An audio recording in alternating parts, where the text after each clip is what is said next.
Ja sam Dr. Strong i želim da sa vama podelim jedno lično iskustvo. Malo je velikih problema koje možete brzo da rešite, ali hrkanje možete odmah.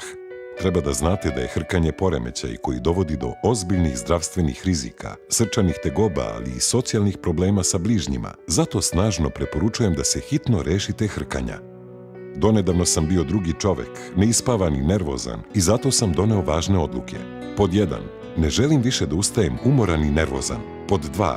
Želim da opet spavam sa svojom ženom u istoj sobi. Pod 3. A što je najvažnije, želim da umanjim rizik od infarkta i šloga. Pod 4. Visoki krvni pritisak regulisaću terapijom, ali i tako što ću konačno spavati kao čovek. Pod 5. Želim da konačno naspavan ponovo budem zadovoljan i uspešan u svom poslu. Uspeo sam i to jednostavno. Zato i vama preporučujem tablete protiv hrkanja Snore. Učinite sebe zdravijim, a svog partnera srećnijim. Za zdrav i miran san, tablete Snore.